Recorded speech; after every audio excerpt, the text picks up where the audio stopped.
The kingdom of Black Hollow lay under a sky full of ash, and every street seemed to remember better days.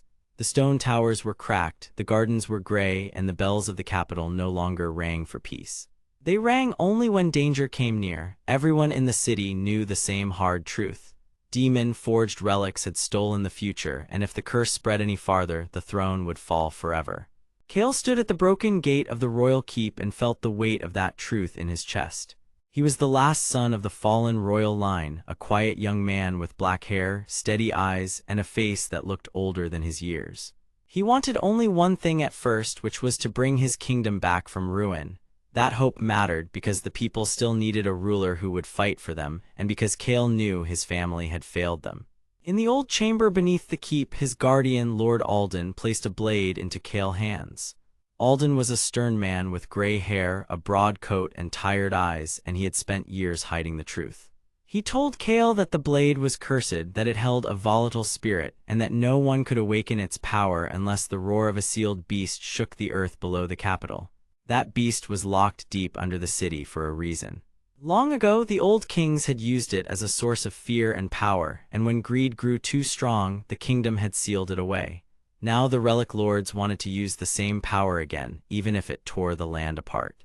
Kael barely had time to ask questions before the first attack came. Vance, the cruel lord who controlled the relic trade, sent his black-armored hunters into the outer streets. Vance was a tall man with silver hair, cold eyes, and a voice that sounded calm even when he threatened people. He wanted the throne because he believed fear made a stronger kingdom than trust. He used demon-forged relics to control captains, merchants, and even priests, and he planned to wake the beast only after he had turned the capital into his own prison. When Kael stepped forward with the cursed blade, the weapon pulsed like a living thing. A faint voice stirred inside it, angry and sharp, speaking in a language older than the city walls. Kael did not understand the words, but he understood the feeling. The spirit was awake enough to answer, but not strong enough to obey. The hunters rushed him, the blade flashed, and the air cracked with dark light. Kael drove them back, but each strike made the spirit grow louder, and each pulse made his hand feel colder. He won the moment, but he also learned the price. The blade was not just a tool, it was a promise with teeth. To find the truth, Kael left the keep with Myra, a young scout with brown hair, quick feet, and a sharp stare that missed nothing. She was brave, but she was not reckless, and she wanted the same thing Kael wanted. She wanted the city to live long enough to heal. Myra knew the hidden roads, the old shrines, and the safest way through the ash-covered districts. She led Kael through a ruined cathedral where the stained glass had shattered into bright pieces under the dust. There they found Father Benedict, an old priest with white hair, a long dark robe, and trembling hands that still held steady when danger came close. He guarded the ancient records of the seals, and he mattered because he understood what the kingdom had buried.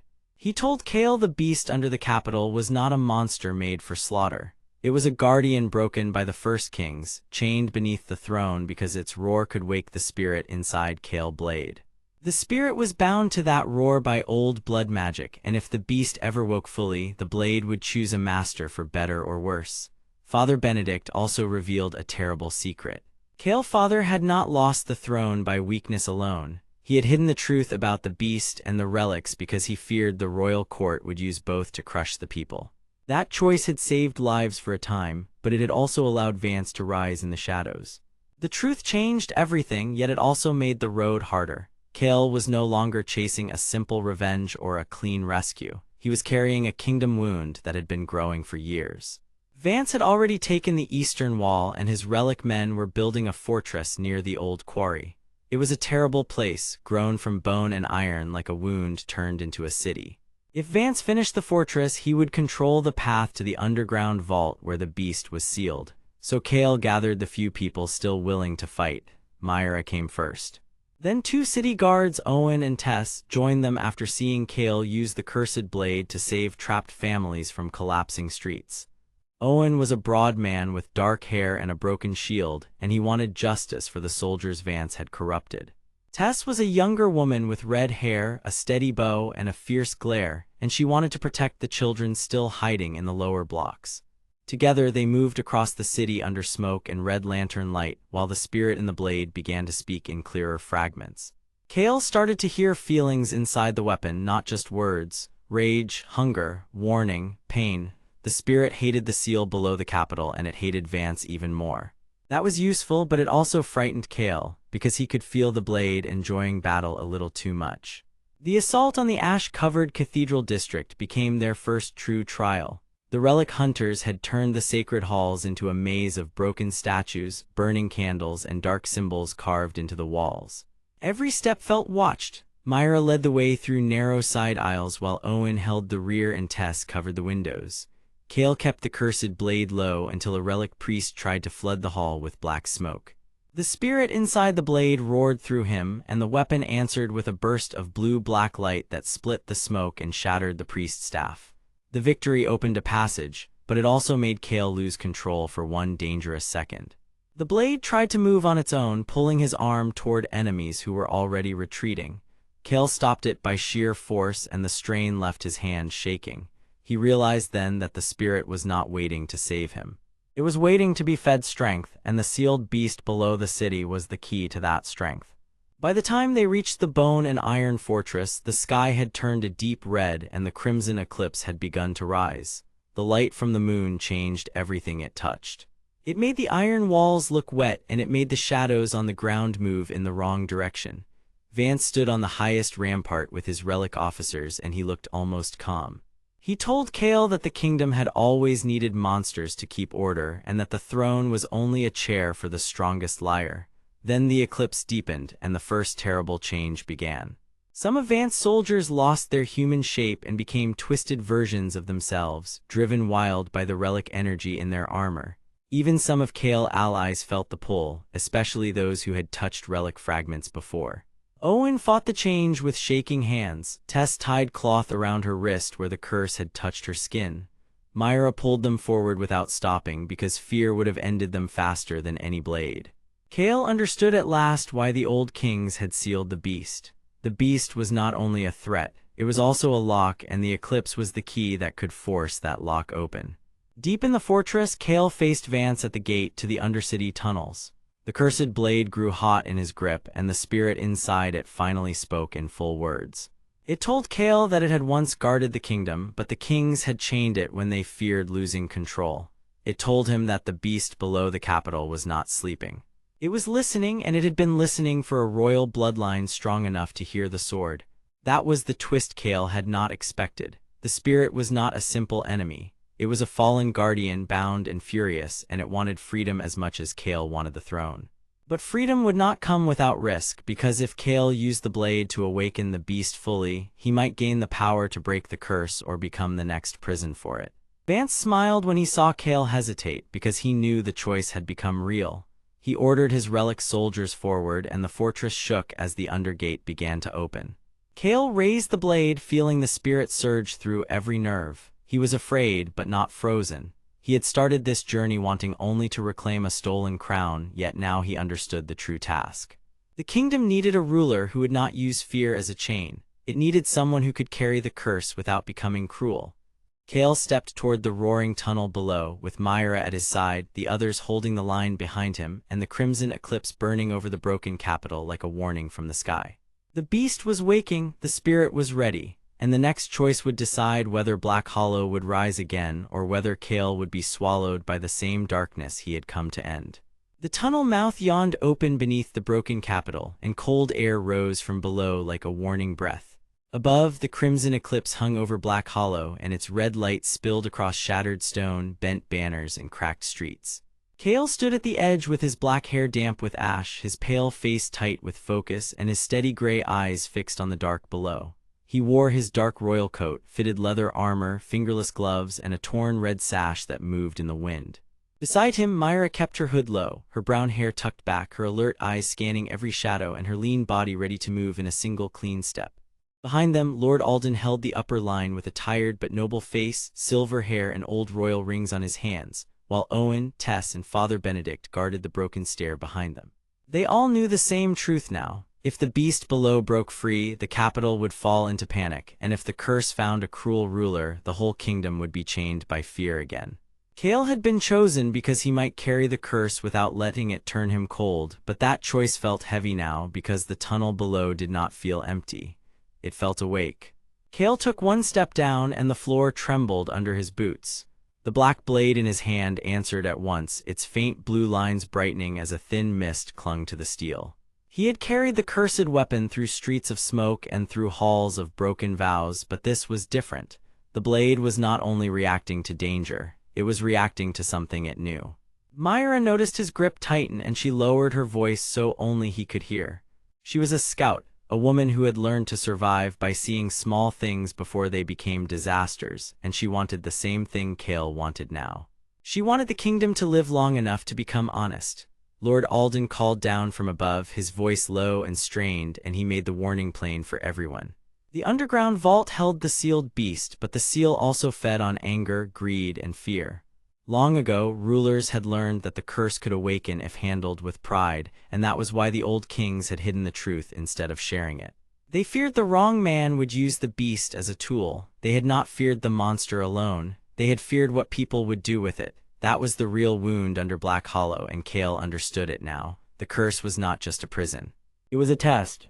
The group followed him into the tunnel, and the narrow stairway curved down through black stone that had been cut long before any of them were born.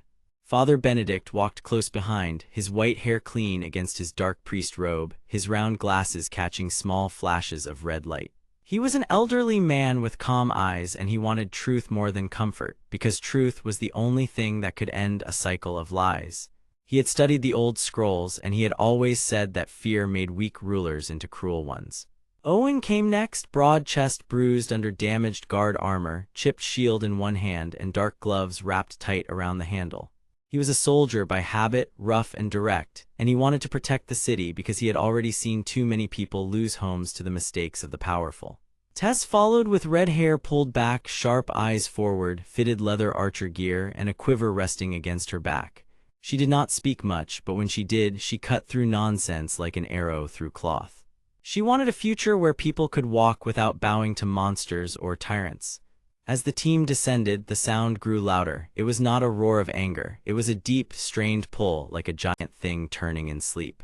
Then a new sound came from the walls. Chains started to rattle, not all at once. First one, then another, then many all at once, as if the entire mountain had started to shake inside itself. Myra froze for a heartbeat, then pointed ahead. In the red glow of the lower hall, they saw the first seal marks on the stone, old symbols burned into the vault walls, and every mark was beginning to dim. Then Vance stepped out of the shadows. He was tall and thin, with silver hair, sharp, cold eyes, black armor marked with red relic lines, and a dark cape that hung like a torn knight. A gold shoulder plate caught the red light and flashed like a blade. He looked calm, but his calm was the worst part, because it meant he had planned this long before Kael arrived. He was not here to stop the beast. He was here to claim it.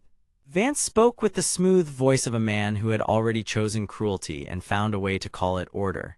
He said the kingdom needed a ruler who could use fear cleanly, without hesitation, without mercy, and without the weakness of hope. He said the people would obey if the curse was strong enough. He said the old throne had failed because it trusted peace. That was his motive, and it made ugly sense.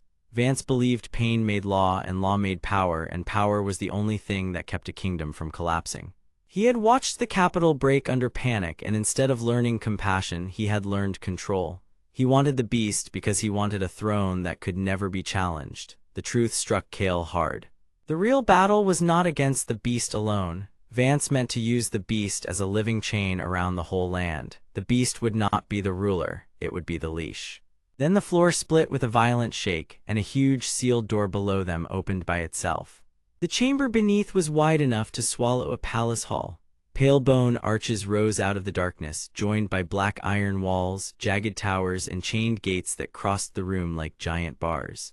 The red light inside made everything look wounded. In the center, under thick broken chains, the sealed beast moved at last. No one saw its full shape at first. They saw glowing seal marks, giant shoulders, and a mass of power pressing against its own prison. The whole chamber shuddered as if the beast had turned in its sleep and felt the kingdom listening. Kael felt the cursed blade pull toward it, as if the sword and the beast shared one old memory. A hard truth came into focus for him in that instant. The blade had been made from the same kind of curse that held the beast. It was not a random weapon. It was a key and a warning at the same time. Father Benedict realized it too, and his calm face changed for the first time. He said the old scrolls had hidden that fact on purpose. The royal line had never just guarded the seal, it had carried a piece of it. That was why a ruler had to be chosen carefully. The wrong ruler would turn the curse into a crown. Kael did not answer right away. He looked at the beast, then at Vance, then back at the people behind him. Lord Alden had brought him here because he believed Kael could resist the pull of fear, but now Kael saw the deeper reason. He was not only meant to defeat a monster, he was meant to decide what kind of power the kingdom would accept. If he used the blade with hatred, the curse would grow. If he used it with control, the seal might hold. If he failed, Vance would seize everything. The stakes rose with every breath.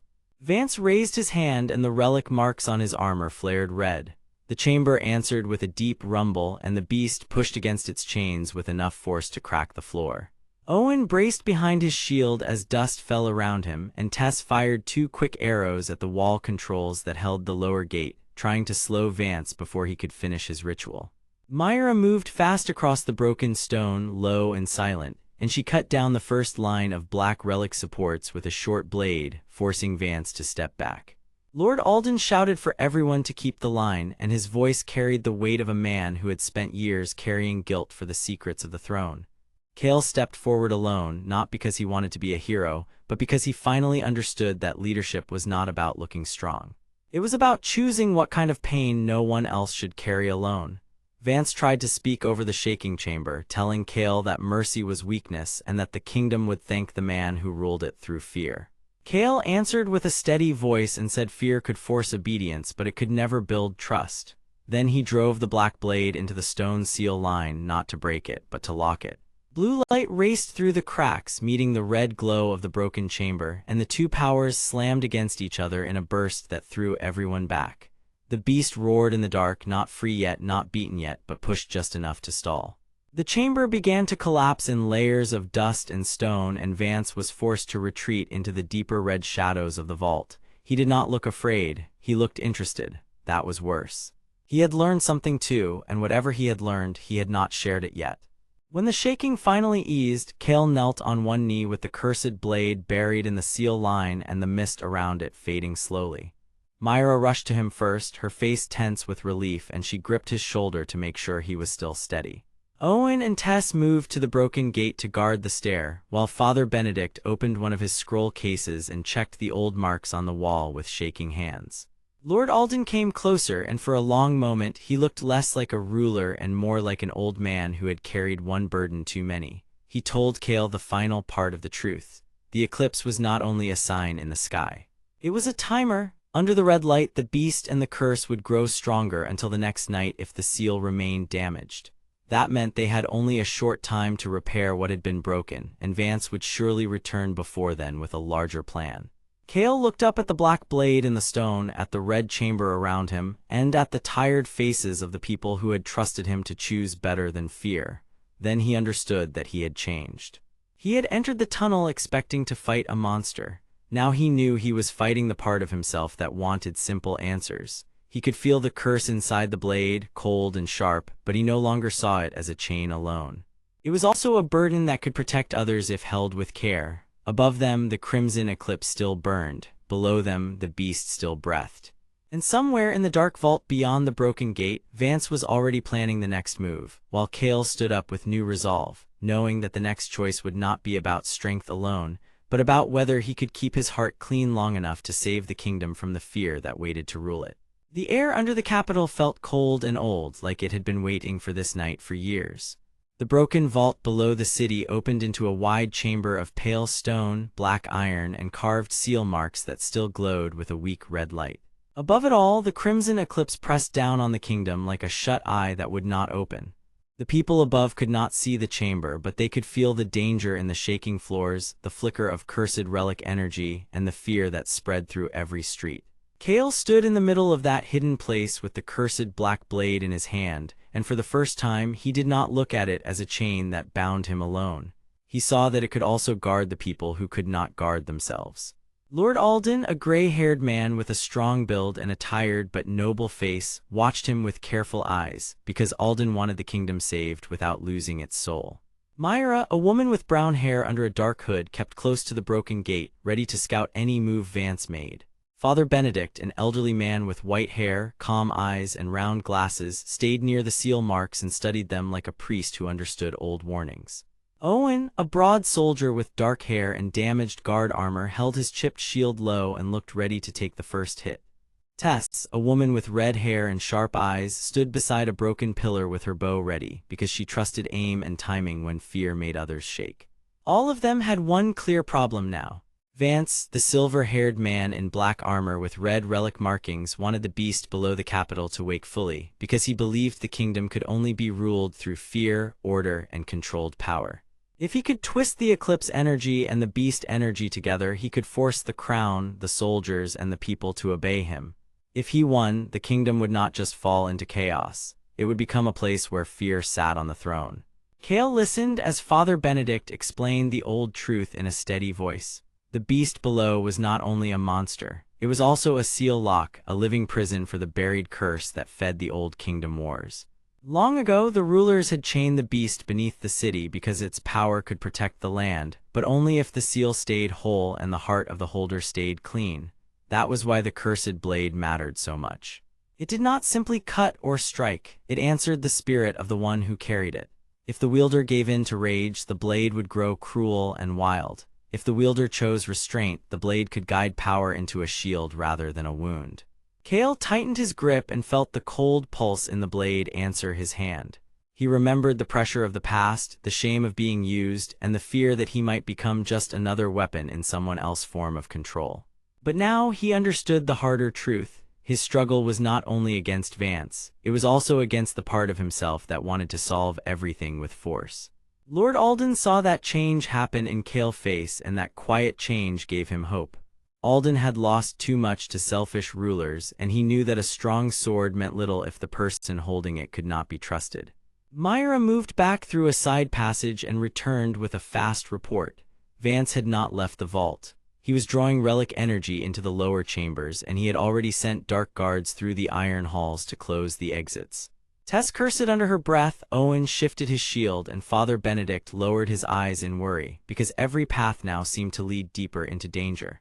Then the floor trembled again, and a deep roar rolled up from beneath them, reminding everyone that the sealed beast was still awake enough to respond.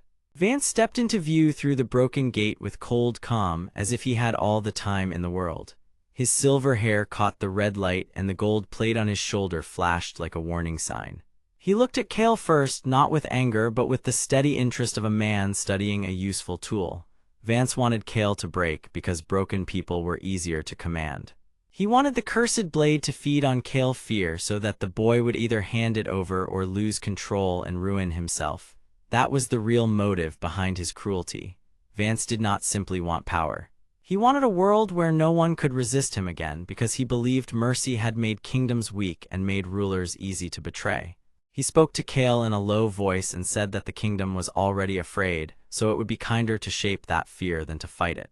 Kael felt the blade warm in his hand, and for one sharp moment the black metal wanted to answer Vance with force. But Kael breathed in, held still, and chose not to attack first. That choice shocked Vance more than any blow could have done. Alden stepped forward and declared that the kingdom would not be saved by a tyrant wrapped in order. Myra slipped to the side and cut off one of Vance's guards with a fast move that forced them back. Tess fired an arrow that struck the iron chain above the gate, making it slam down and block a path. Owen met the first rushing soldiers with his shield and drove them into a stumble, giving the others room to move. Father Benedict began to speak an old sealing prayer, and the glowing marks in the floor answered with a pale pulse. Then Vance lifted one hand and released a surge of relic power that shattered loose stones across the chamber. The blast did not destroy anyone, but it threw the team apart and made the seal marks flicker. The beast below answered with a louder roar, and the fear in the room grew so fast that even the torches shook. Kael ran toward the center of the vault because he saw the true danger at last.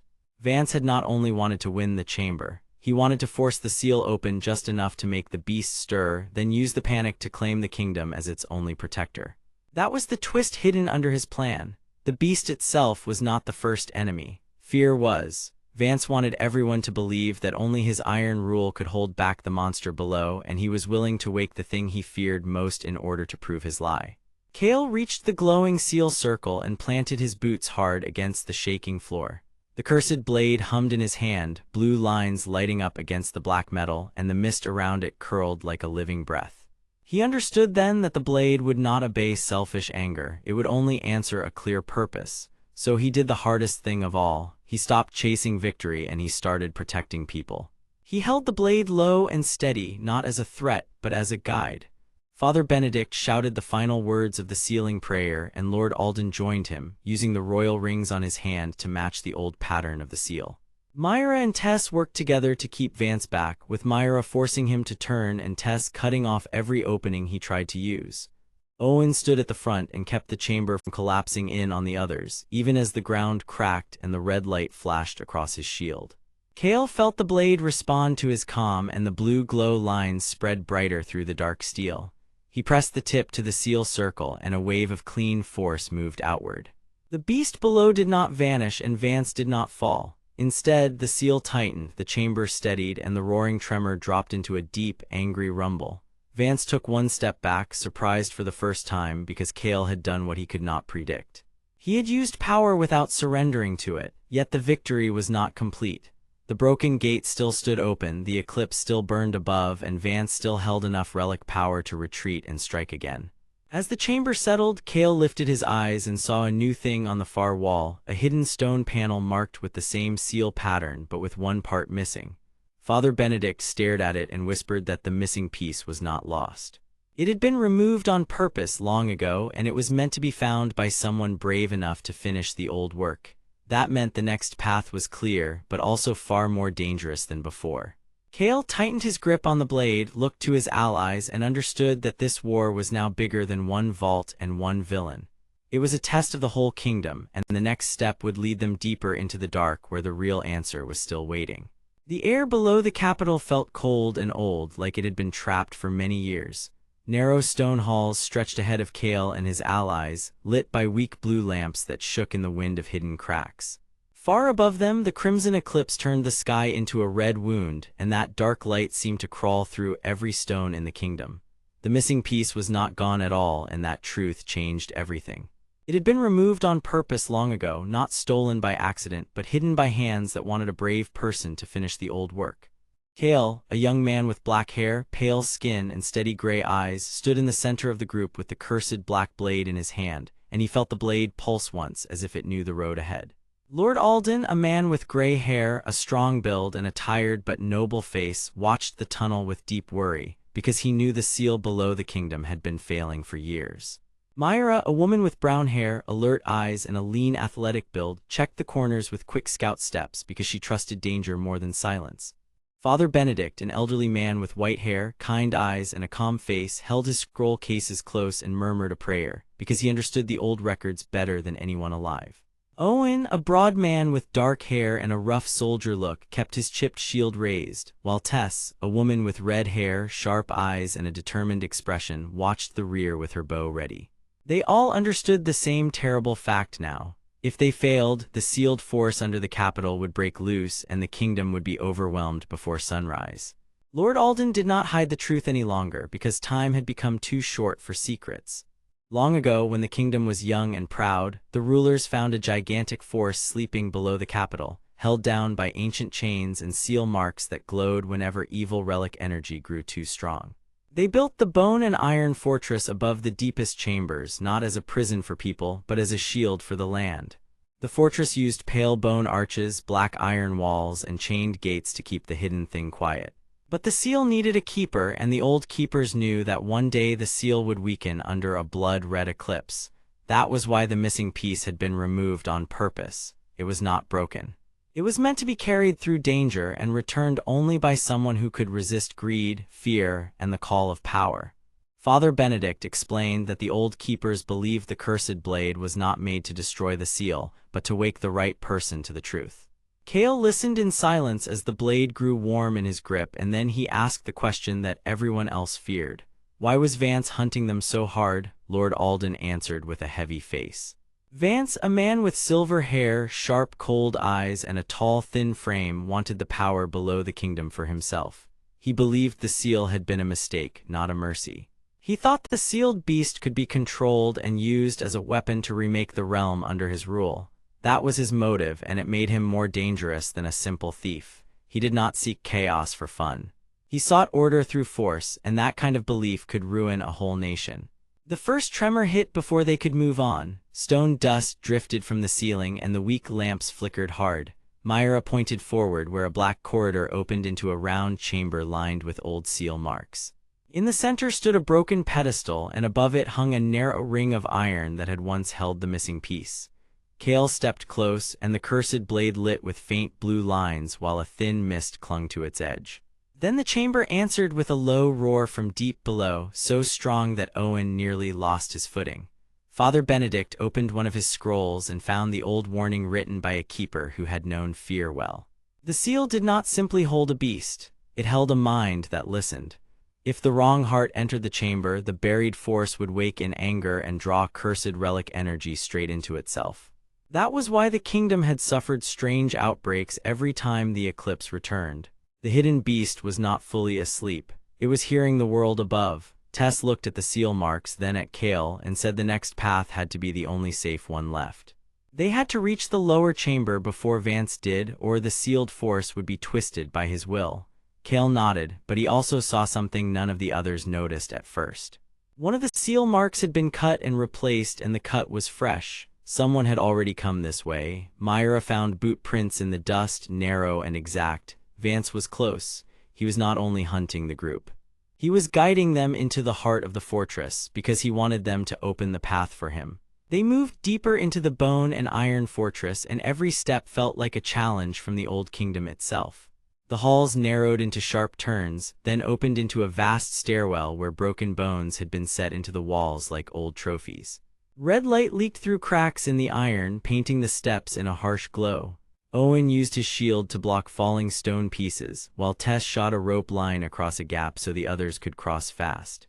Myra led them through side passages that only scouts would notice, and Father Benedict kept reading the old marks aloud, because every symbol changed the route by a small but important amount. Kael began to understand the deeper shape of the mission. This was not only about reaching a chamber. It was about learning who had built the kingdom on fear, who had hidden the truth, and who had expected a future hero to finish the work they could not finish themselves. Then the twist came in a place no one expected. At the base of the stairwell, behind a wall that looked sealed forever, they found a royal door with Lord Alden Patient in its center. Not Alden himself, but his family mark, carved into the stone by an older hand. Father Benedict stared at it, then looked at Alden in shock.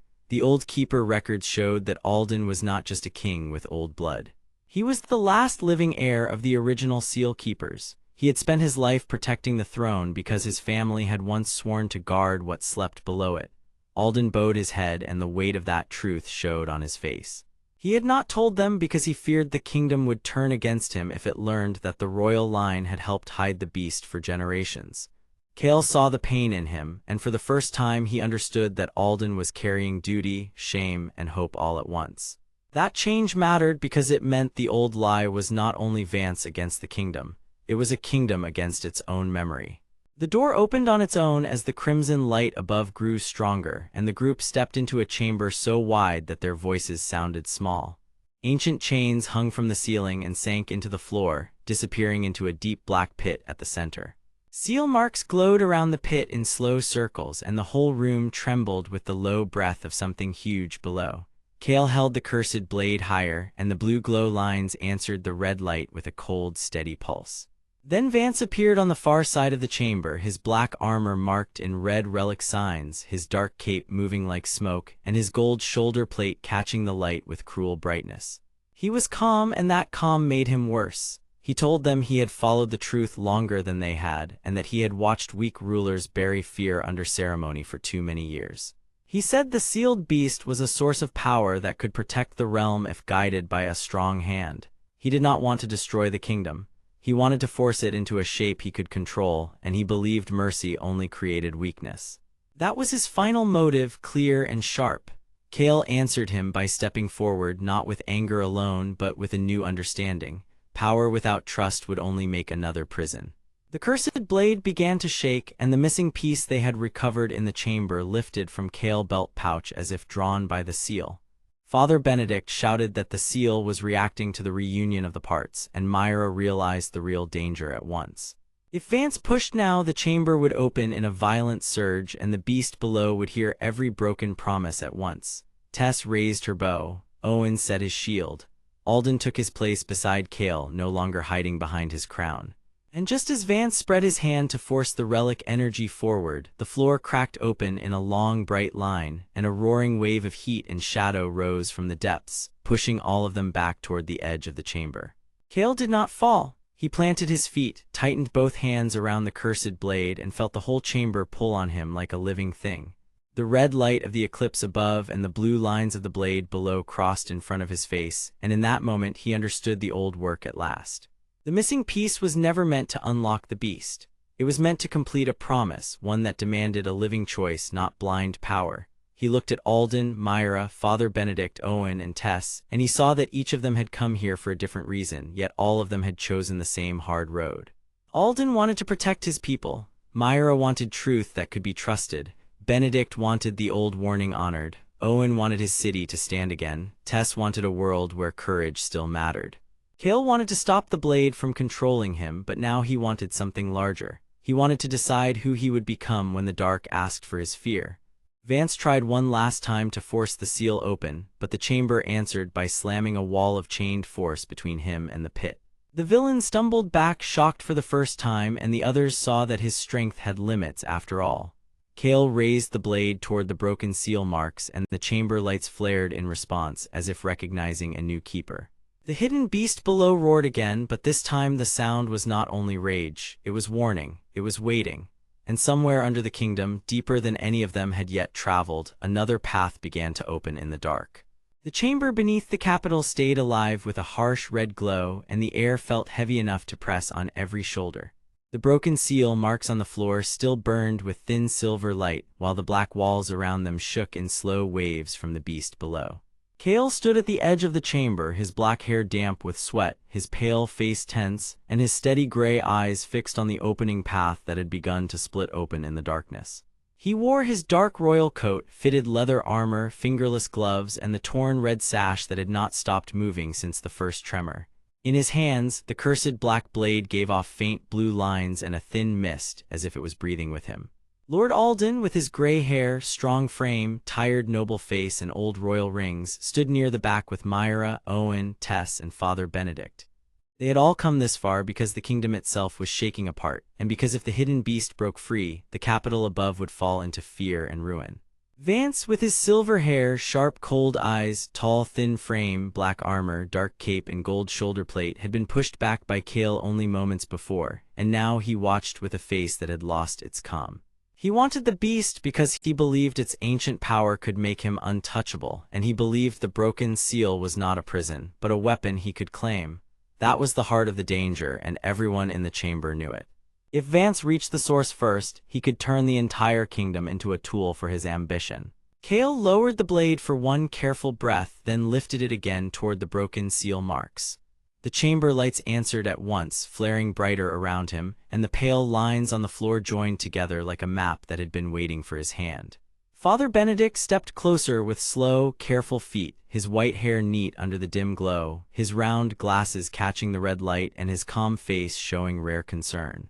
He had spent years studying old scrolls, and he knew the kingdom had not built the underground vault to trap a beast alone. It had been built to trap a secret. The old priest told them that the first keepers had sealed more than one thing under the capital, and that the cursed blade was not made to kill the beast, but to open the last lock when the right keeper appeared. That was the first clear twist in the chamber, and it changed everything. Kael had not just found a weapon, he had been carrying the key of the whole prison. Owen, broad and rough with dark hair, damaged city guard armor, a chipped shield, and dark gloves, cursed under his breath when he heard that.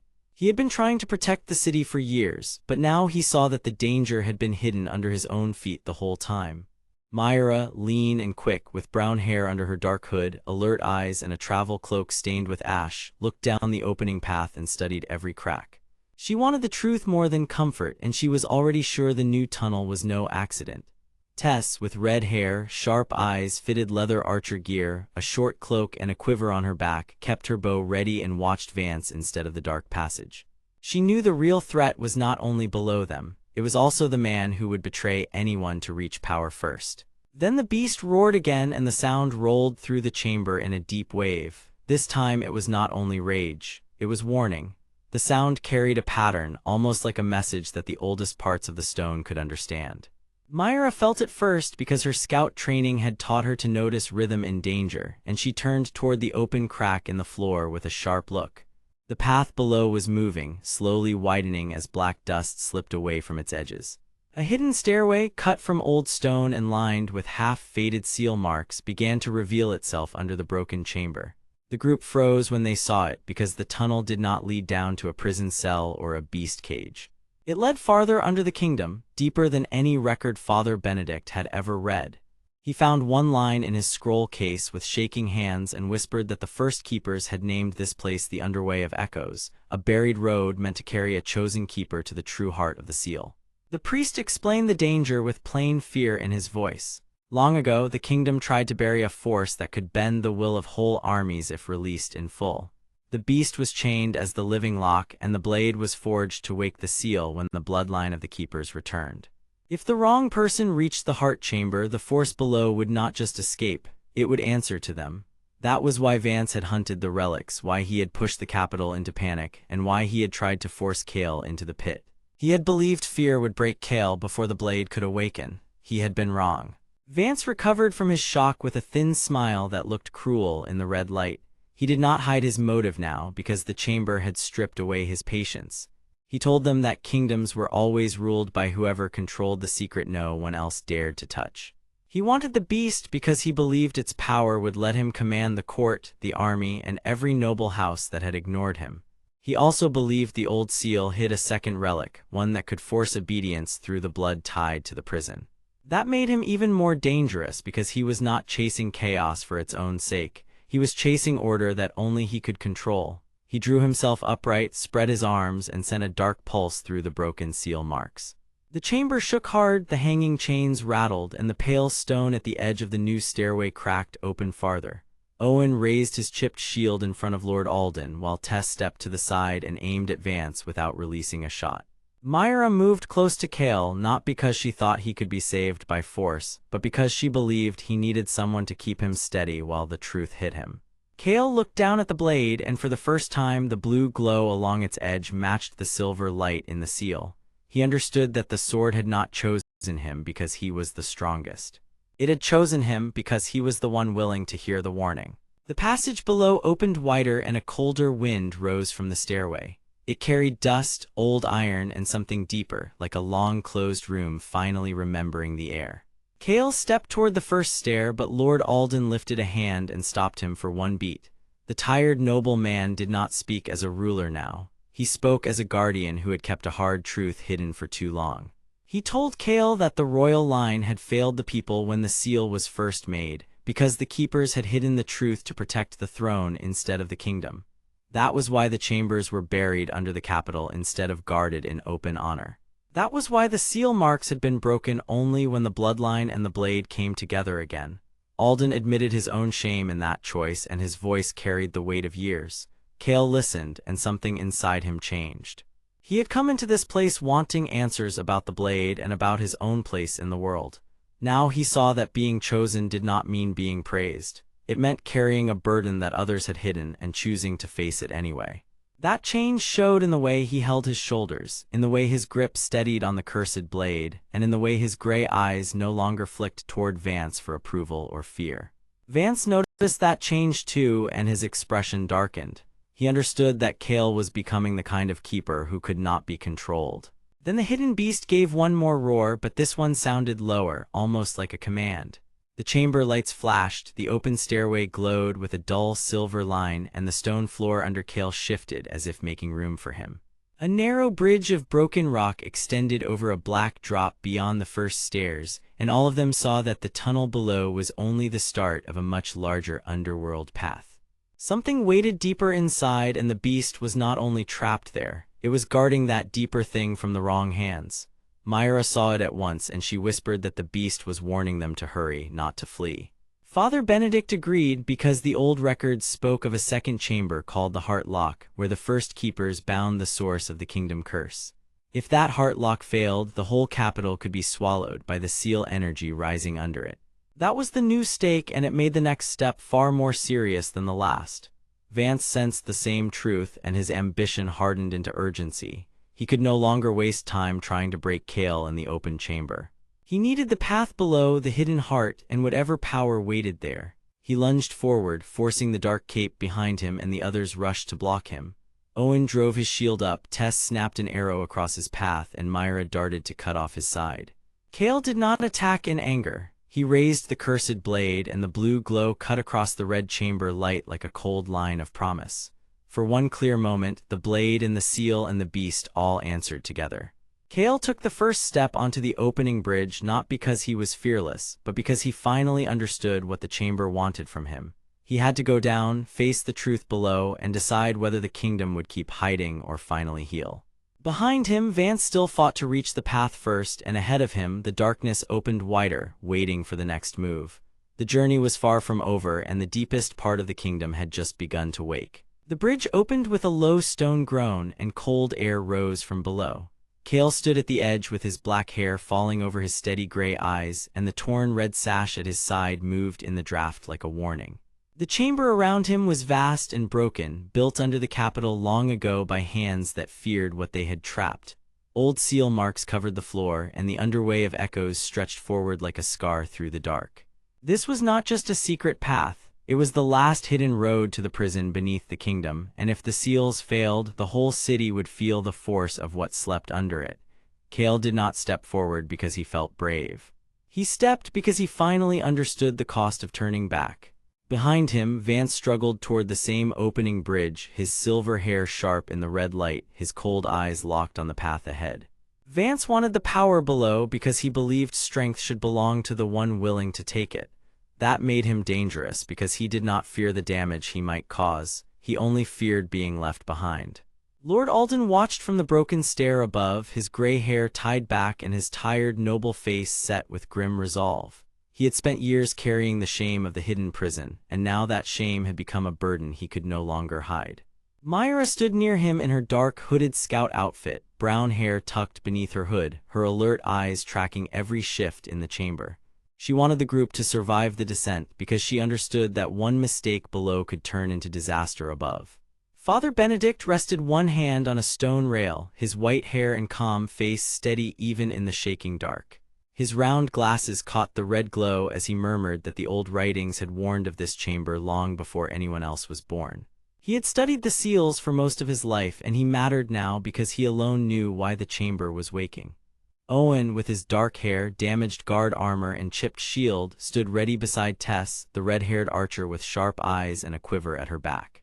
Owen wanted to keep the others safe, while Tess wanted to stop Vance before his hunger for power reached the core. Together, they were the last wall between the living city and the prison below.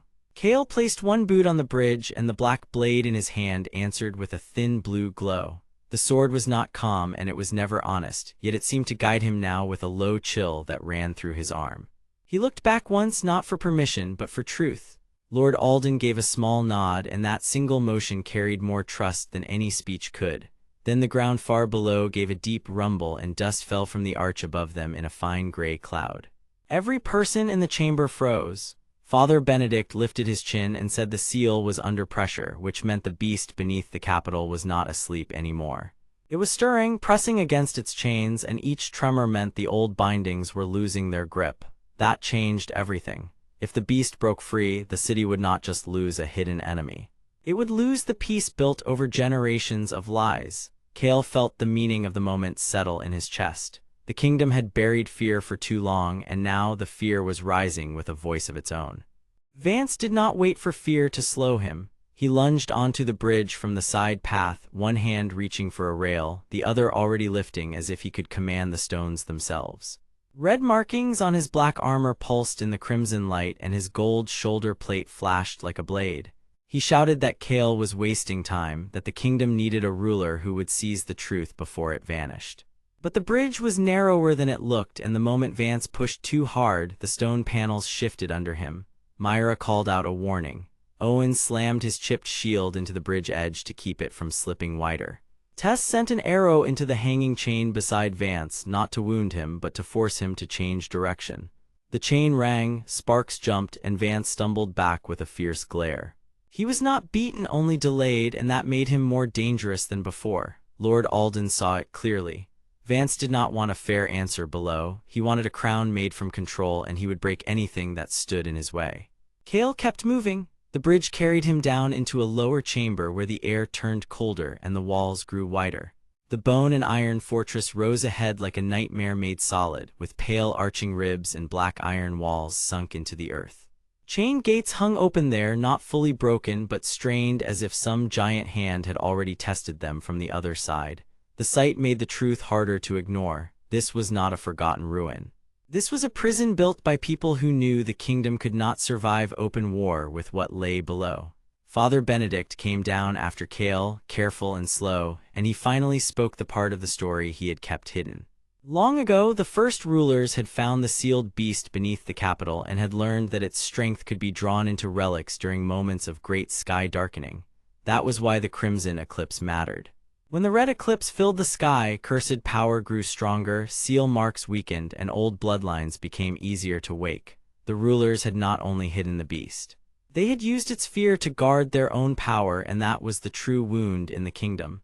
Kael heard the lie inside the history, and his anger shifted. This was no longer only about a monster. It was about a kingdom built on fear, silence, and control. At the lower gate, the floor shook again, harder this time, and a deep roar rolled through the stone like thunder from under the world. The sound did not come from a beast in chains alone. It came from the seal itself, strained almost to the point of collapse. Kael raised the cursed blade, and the blue lines along its black metal brightened until faint mist curled from the edge. For the first time, the sword felt less like a burden and more like a key. He understood then why the chamber had answered him back in the upper hall. The blade was tied to the prison, and the prison was tied to the truth. That was the twist that changed the path ahead. Kael had thought the sword was only a curse passed on to him by bad luck and old sin. Now he saw that it had been made to open, not just to cut. It could awaken the hidden lock that held the beast down, or it could tear the wrong seal apart and free the horror beneath the city. The choice was no longer simple. The danger had become precise. Vance reached the lower level moments later, breathing hard, with his cold eyes fixed on the blade in Kael and the gate beyond it. He said the truth out loud at last. He had followed the group not to save the kingdom, but to claim the relic power before Lord Alden could lock it away again. In Vance's mind, the royal family had hidden the beast for generations, used fear to hold the people in line, and let the city rot under false peace. He believed only ruthless control could prevent the kingdom from falling apart. That belief made sense in a twisted way, which made him even harder to stop. He was not chasing power just for pride. He was chasing it because he truly believed no one else had the courage to wield it. Lord Alden stepped forward then, his old rings catching the red light, and he said the hardest truth of all. The kingdom had failed because leaders chose secrecy over trust. He admitted his own part in that failure, and in that moment his tired face seemed lighter, as if honesty itself had lifted some weight from him. Kael looked at both men, one driven by fear and one burdened by regret, and he saw the shape of the future forming between them. A final tremor rolled through the chamber, strong enough to crack dust from the ceiling and swing the hanging chains above the gate. Myra pulled Tess back from falling stone, while Owen planted his shield and held the line. Father Benedict spread his hands over the seal marks and began to pray in a low voice, not for victory, but for one more chance. The ground behind the gate glowed with faint red lines, and a huge shape shifted somewhere deeper inside the dark. Kael lifted the black blade, feeling the pull of the prison through his arm and into his chest. He was no longer the same young man who had first touched the sword in fear. He now stood at the center of a truth too large to ignore. He knew the kingdom had been wounded by lies, but he also knew it could still heal if someone had the courage to face the thing below without greed. So he took one more step toward the sealed gate, while Vance moved in from the side, and the chamber held its breath for the next choice. Above them, the crimson sky still cast its red light over the world. Below them, the hidden beast stirred again. and in that thin space between silence and collapse, Kael prepared to open the next door, even if it meant the whole kingdom would finally hear what had been buried for too long. The air beneath the capital felt cold and old, like stone that had not heard honest words in many years. Red light from the crimson eclipse filtered through cracks above, and it made every wall look wounded and dim. Deep below in the bone and iron fortress, the sealed gate stood before Kael like a warning that had been waiting far too long. He was a young man with black hair, pale skin, and steady gray eyes, and he wore a dark royal coat over fitted leather armor, with fingerless gloves and a torn red sash hanging at his side. In his hand rested the cursed black blade, and its faint blue lines glowed softly, as if it knew this place better than he did. Kael had already learned the hard truth that the beast below was not the only danger. If the seal broke in the wrong way, the whole kingdom could fall into panic, and the people above would never know who had brought the ruin on them. That was why the choice in front of him mattered so much. He was not only facing a monster. He was facing the greed, fear, and lies that had kept the truth buried for years. Lord Alden stood a few steps behind him, and the old man watched the gate with tired but steady eyes. Alden had gray hair, a strong build, and a noble face worn down by too many hard years. He wore a long dark coat with silver trim, a high collar, and old royal rings that still marked him as a man of rank, even if his kingdom had slowly been taken from him by fear and silence. Alden wanted the truth to come out because he had once helped hide the prison under the city, and now he carried the pain of that choice every day. He believed the seal had been made to protect the people, but he also believed the people had been lied to when the danger became useful to greedy rulers. Beside him stood Father Benedict, an elderly priest with white hair, kind eyes, and a calm face. He wore a long black robe, a worn belt of scroll cases, and simple round glasses. He had spent his life studying old warnings, and he knew the rules of the seal better than anyone still alive.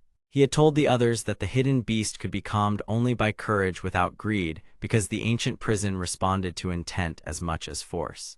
That rule mattered now because everyone near the gate had to decide what they wanted most. If they wanted power, the seal would tighten into rage. If they wanted help, the old path might still open safely. That was the danger, and that was the hope. Vance moved in from the side with quiet steps, and his silver hair caught the red light like a blade edge. He was a tall, thin man with sharp, cold eyes, black armor marked with red relic symbols, a dark cape, and a gold shoulder plate that flashed whenever he turned. Vance had no patience for fear, and he had no trust for the slow kindness of priests or kings. He wanted the force below because he believed the realm was too weak to survive by mercy alone. In his mind, the hidden beast was not only a threat, it was a weapon, and if he could control that power, then he could force order on the broken kingdom. That belief made him dangerous because it sounded practical even when it was cruel. He had been moving toward the gate from the side, trying to cut off Kael and seize the opening for himself. At the same time, the chamber shuddered again, and everyone felt the low roar from below roll through the stone. Owen, a broad man with dark hair, rough soldier features, damaged city guard armor, a chipped shield, and dark gloves, tightened his grip and stepped closer to the line of battle. He had once guarded the streets above, and now he fought because he had seen what happened when strong men used fear as a tool. Myra, a lean woman with brown hair, alert eyes, a dark hooded scout outfit, light armor pieces, short boots, and an ash-stained travel cloak, kept to the shadows and watched Vance's hands instead of his face. She wanted to protect the group by spotting danger before it moved. Tess, a determined woman with red hair, sharp eyes, fitted leather archer gear, a short cloak, bracers, and a quiver on her back, held her bow ready from the broken steps behind them. She wanted Vance stopped before he could touch the seal. Each of them mattered because each of them now stood at a different edge of the same danger. Kael took one more step toward the gate, and the blue glow in his blade grew brighter. The black metal sword answered his grip with a thin mist that curled around the twisted wing guard like a sleeping thing waking under moonless skies. He did not trust the sword, and he did not want its curse, but he needed it because it could sense the old seal marks carved into the stone. Father Benedict had explained that the underway of echoes was built to carry watchers deeper into the prison, and that the blade had once been used by the first guardians to read the hidden locks. Kael had never liked that truth because it meant the weapon in his hand had a history tied to the very prison it might reopen. Yet he kept moving because the next door below the gate was the only clear path left. The chamber held its breath as his boot touched the edge of the marked stone. Then the floor under him gave a low pulse, and the ancient runes on the gate lit up in faint blue lines that matched the blade. The sound was not loud, but it felt enormous, and everyone froze. Kael understood at once that the gate was not just locked, it was listening. That was when the first shock came. The gate did not open toward the beast. It opened away from it, revealing a narrow, buried stairway that slanted down into darkness, lined with old seal marks and broken steps. The underway of echoes had not been a prison door at all. It had been a path meant for someone to reach the heart of the seal and speak to what slept there.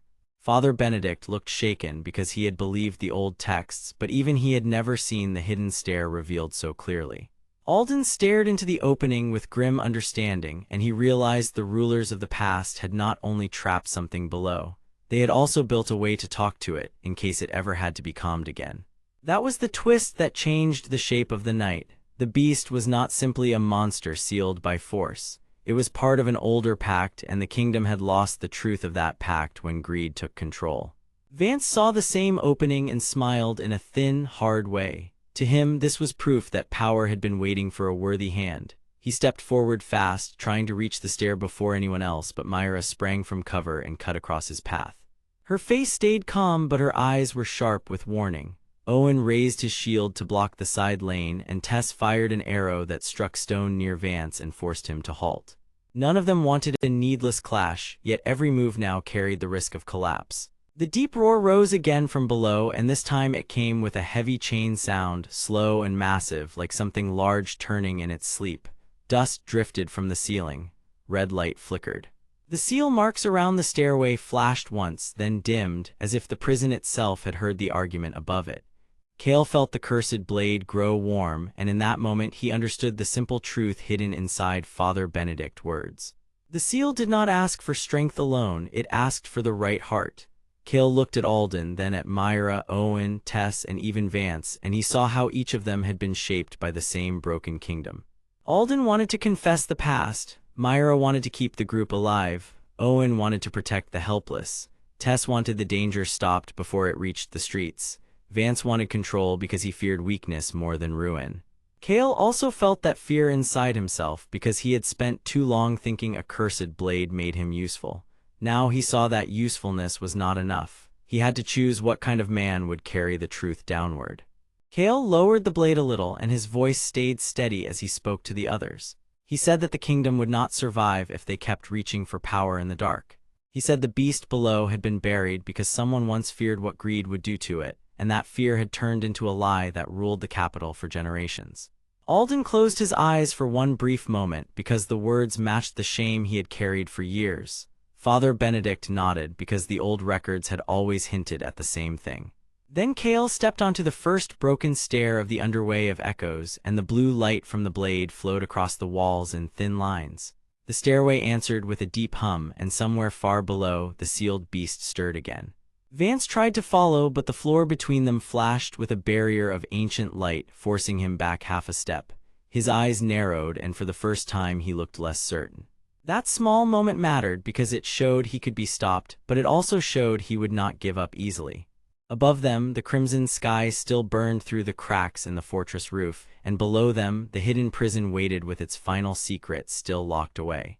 Kael went down one more step, and the others moved after him, knowing that the next chamber could reveal either a way to heal the kingdom or a truth so dangerous that the entire world above would finally hear it. The stone stairs dipped lower into the dark, and the air changed at once, becoming colder, heavier, and full of an old smell that felt buried for too long. Kael led the way with his black blade held low, and the faint blue glow lines along the metal pulsed once like a quiet warning. Behind him, Lord Alden moved with a tired but steady step, his gray hair falling near his face as he kept one hand near the wall. Myra watched every corner with sharp eyes. Father Benedict held his scroll cases close to his black robe. Owen stayed near the rear with his damaged shield, and Tess kept her bow ready while her red hair caught the dim red light from above. They had all seen Vance stop for one small moment, and that mattered because it proved the enemy could be checked, but it also proved he would always rise again if given even a little room. The central danger was now plain to all of them. If the sealed force below the capital was broken open, the cursed energy in the kingdom would spread farther, the people above would lose their last safe place, and the crimson eclipse would turn fear into open ruin. The next chamber opened wide, and it looked like a buried hall built to hold a secret the world was never meant to learn. Thick stone pillars leaned under iron chains, broken seal marks covered the floor, and a long crack in the far wall breathed out a low, trembling sound. Kael stepped onto the first wide platform of the underway of echoes, and the others followed one by one, each face tight with worry.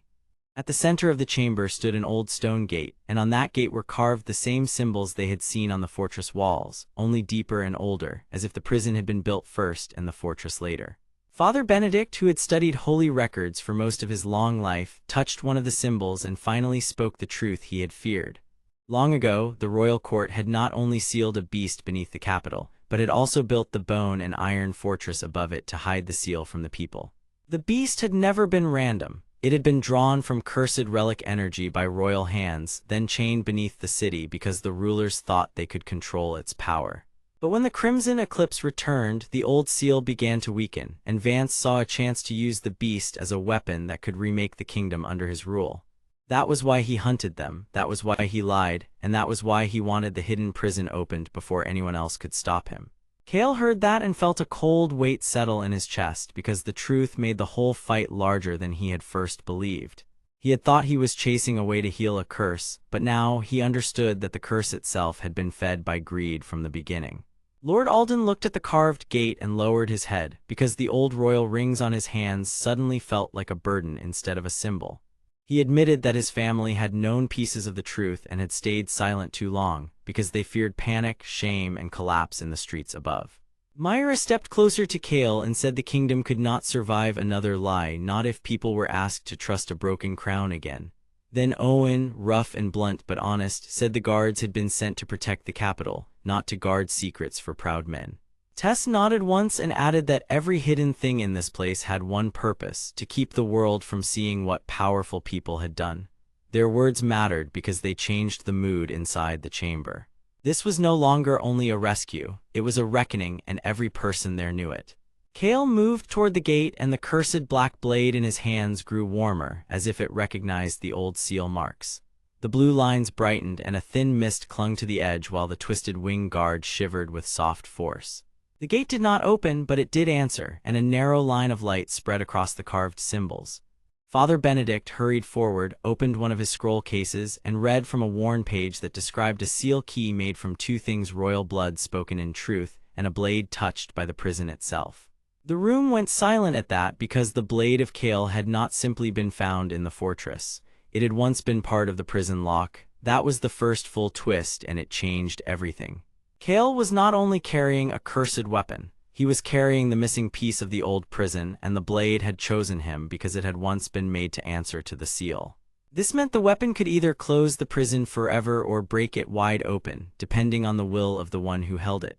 Kael felt fear at that truth, but he also felt a strange calm, because now his hands were not just holding danger. They were holding a choice. Before anyone could speak again, the chamber shook hard enough to rattle the chains above them. From the dark passage behind the gate came a slow clap, cold and sharp, and Vance stepped into the light with his silver hair pale under the red glow. He wore black armor marked with red relic lines, a dark cape that swept behind him, and a gold shoulder plate that flashed when he moved. His sharp eyes rested on Kael, and he smiled as if the truth had finally been useful. Vance explained his motive without hiding it now. The kingdom was weak because it had been ruled by fear and half-truths, and the beast below was, in his mind, the only power strong enough to force a new order. He did not care if the common people suffered during the change, because he believed peace could only come after control, and control could only come after the old bloodline was broken. He had used the eclipse to wake the cursed relics, and he wanted the sealed beast to feed on that power until it obeyed him. Then he would take the capital, force the broken crown to kneel, and build a kingdom that could never oppose him again. It was a cruel plan, but it made sense in the twisted way of a man who valued order above people. Kael raised the black blade, and the others spread out without needing a command. Myra slipped to the left with the speed of a scout, Tess moved to a higher step where her arrows could cover the chamber, Owen planted his feet with his chipped shield forward, and Lord Alden stood beside Father Benedict to guard the seal marks. Vance struck first, and the clash of relic power against cursed steel sent blue sparks into the dark. Kael was driven back 2 steps, then 1 more, but he held on as the blade drank the pressure and answered with a sharp pulse. Myra loosed a quick shot that forced Vance to turn his shoulder. Tess sent another arrow that broke a chain and sent iron links crashing across the floor, and Owen slammed his shield into the fallen chain to block a burst of red energy. Father Benedict began to speak the seal words from memory, and Lord Alden joined him, using his own royal voice to steady the old marks. Their voices did not sound strong at first, but the chamber listened anyway. The symbols on the gate began to glow, and the trembling in the walls shifted into a deep, rolling hum. Far below them, the sealed beast answered with a roar that was not yet free, but was close enough to shake dust from the ceiling. That sound made Vance furious, because it reminded him that the prison still had a will of its own. In that moment, and he understood that strength alone would not win this. He needed trust, and he needed the truth to move through everyone at once. So he shouted for Lord Alden to speak the full royal vow, for Father Benedict to finish the seal line, and for Myra and Tess to strike the relic markings on Vance with clean shots. They did it together, and the chamber flashed with pale gold and blue light. Vance staggered for the first time, his armor crackling as the markings on his shoulder plate split and dimmed. He did not fall, but he was forced to retreat one step, then another, and his smile broke into anger. At the same time, the gate behind him began to open not outward, but inward, drawing everyone toward a lower chamber that had been hidden behind the seal itself. That was the second revelation, and it was even worse than the first. The prison did not only hold the sealed beast, it also held the final record of why the beast had been sealed at all. The truth was pulling open now, and no one could tell yet whether it would save the kingdom or shatter every lie above ground. Kael tightened his grip on the cursed blade, looked into the widening dark, and took one careful step forward as the others gathered behind him, ready to follow into whatever waited next below the capital. The opening was colder than winter water, and it carried a strange metal taste that made everyone pause for a heartbeat. Kael felt the cursed blade tremble in his hands, not with hunger now, but with recognition, as if it knew this place better than any of them did. Lord Alden stared into the opening with a hard, pale face, because he could see the shape of old guilt in the dark below. He had spent years obeying duty, and now duty had brought him to the place where his family's secrets were finally waiting. Myra checked her knife, then looked at Kael and gave him one small nod, because she trusted his next move even when the whole world did not. Owen took one breath, squared his shoulders, and stood like a wall in front of Father Benedict. Tess shifted her bow and listened to the deep silence, because she knew silence always came before the hardest truth. Vance remained on the far side of the chamber, half covered by broken light, and he watched them with anger and need mixed together, because he understood the same thing they did. If the next chamber proved that the royal seal had been built on lies, then every banner above would shake, every loyal soldier would question his orders, and every person in the kingdom would have to decide what kind of future they were willing to fight for. Kael went down one more step, and the others moved after him, while the hidden prison opened its final path deeper into the dark. The buried path narrowed until the stone walls pressed close on both sides, and the air grew cold enough to sting the skin. Kael led the way with his black blade held low, while the faint blue lines along it pulsed like a slow heartbeat.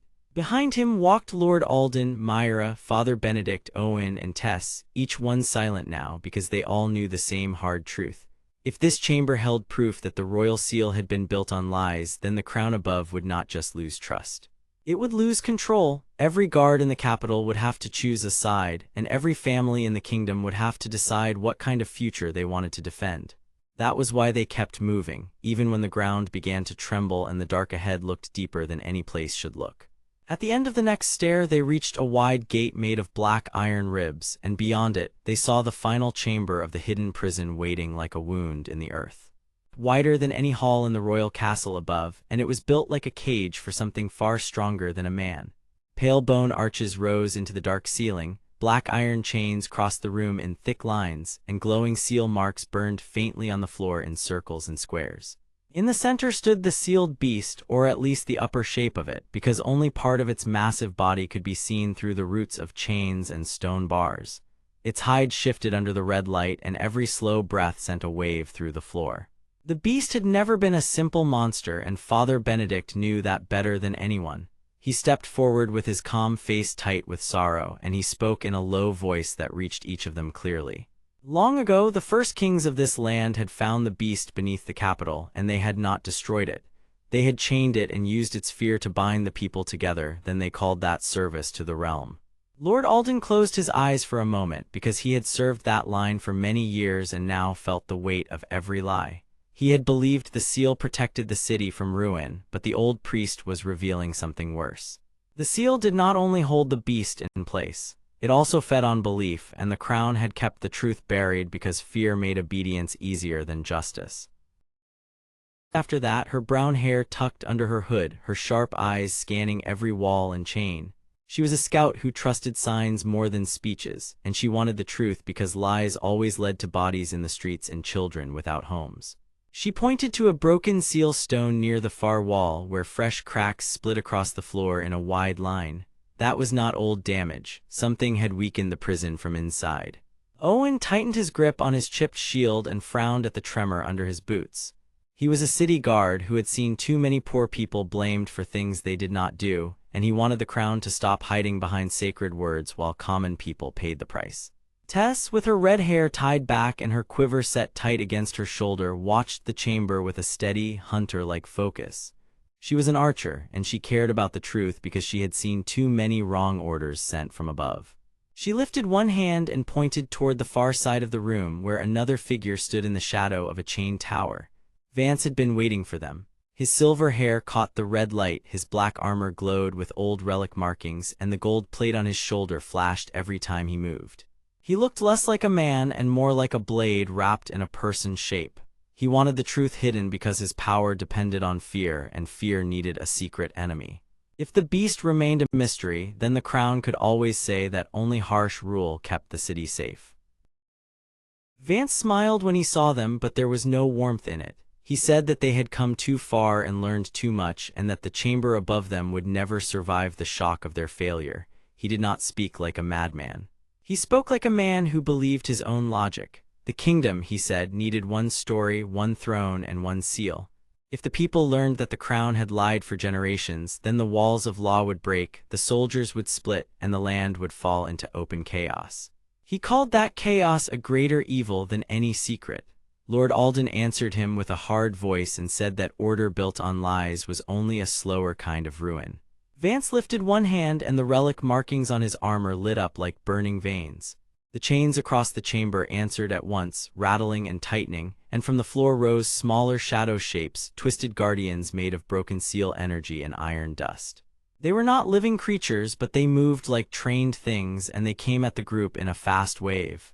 Kael brought up the cursed blade, and the blue mist along its edge thickened at once. He had felt the sword wake before, but now it felt almost eager, like it knew the chamber had reached the moment it had been made for. He did not like that feeling, yet he trusted the others behind him, so he stepped into the first clash.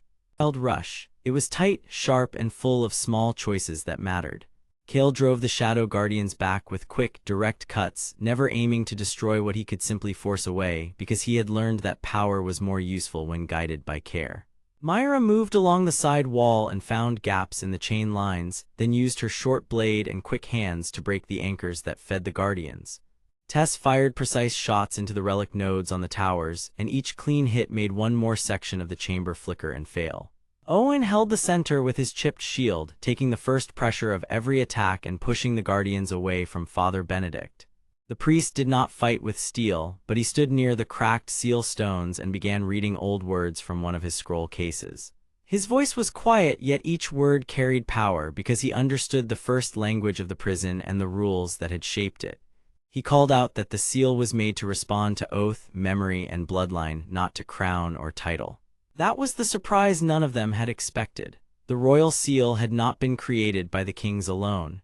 It had been built by priests and guardians who had once tried to hide the beast forever, but the crown had later changed the story and claimed the glory for itself. Kael heard that and felt the floor shift under his feet because the lie was larger than he had thought. This was not just stolen honor. This was the foundation of the kingdom itself being rewritten. Another truth, one that changed the shape of everything.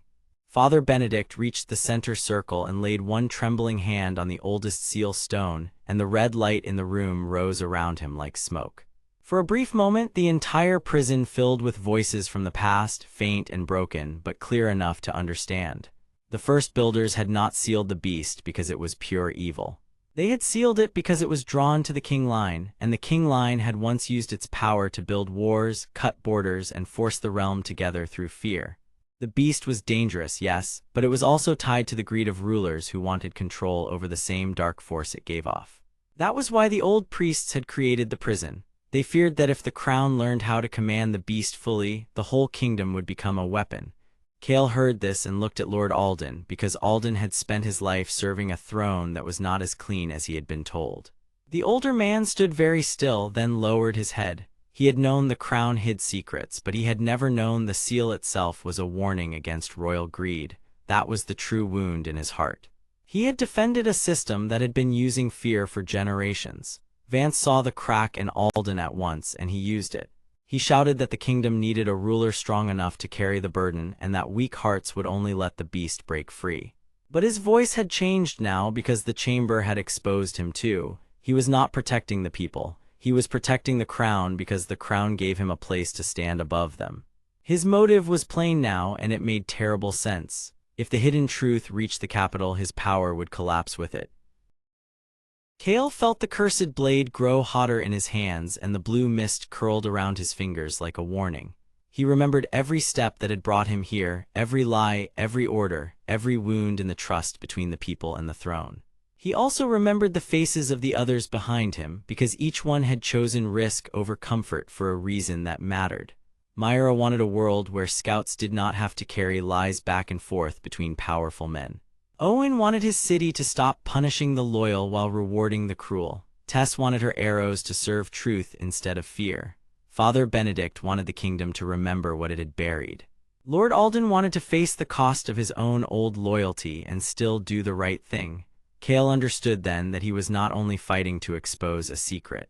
He was fighting to decide whether the kingdom would stay ruled by fear or open itself to a harder and better truth. That was the change in him. Before, he had only wanted answers. Now he understood responsibility. He could not just uncover the lie and leave. He had to carry what came after. Hands and the seal marks on the floor flared bright red as the sealed beast shifted with a deep, heavy roar that shook dust from the ceiling. The chains groaned, not breaking yet, but loosening enough to show that the chamber was close to collapse. Father Benedict shouted for the others to steady the central stones, because if the old seal failed in the wrong order, the prison would open wider than anyone could control. Myra and Tess moved together, one cutting and one striking, while Owen braced the priest and kept the guardians off the circle. Lord Alden walked toward Kael at the center line, his tired, noble face set with painful resolve, and he said that the truth would reach the capital whether the crown wanted it or not. Then he placed one ringed hand over the oldest seal mark and began to speak the oath words he should have learned as a younger man. The chamber answered with a bright pulse. Vance staggered back one step, and for the first time his calm face broke. He had expected fear. He had not expected the old loyalty of a man like Alden to turn against him in front of the sealed beast itself. Kael raised the cursed blade and drove it into the floor beside the central stone, not as a strike, but as an anchor, and the blue glow spread through the cracked seal lines. The chamber held. Not safe, not free, but held. The beast did not break out, yet it also did not settle. Instead, the huge shape beneath the chains turned its hidden face toward them, and from deep in the dark came one clear sound, almost like a voice calling from below. Everyone went still. Father Benedict looked down at the seal stone with sudden alarm, and he whispered that the prison had not been empty after all. Something inside it had just answered back, and whatever it was, it knew their names. The underground chamber stayed frozen for one long breath, and the whole world seemed to listen to the dark. The amber light still held the chains in place, but it did not make the prison feel safe, and it did not make it feel calm. Kael stood with his black blade lowered, his black hair damp with sweat, his pale face tense, and his steady gray eyes fixed on the giant shape below. Beside him, Lord Alden held his tired shoulders straight, his gray hair catching the amber glow, while Father Benedict gripped his scroll case belt and stared down in fear. Myra kept one hand near her hood, Owen raised his chipped shield, and Tess had one arrow ready without drawing it, because everyone understood the same thing at once.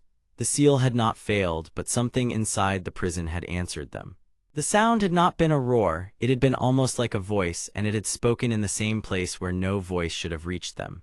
Broke the silence first, but only after a careful breath. He looked older in that moment, yet also more certain, as if a hidden truth had finally stepped into the light. He said the prison under the Capitol had never been empty, not even for a single day, and that the chains and stones were not made to hold a simple beast. They were made to keep a bound intelligence asleep. Long ago, when the kingdom was young, the royal builders had found a power below the city that could hear names, remember fear, and speak through stone. They sealed it beneath the underway of echoes so no ruler could use it. Lord Alden listened with a hard face because he now understood why his own family records had been hidden for years.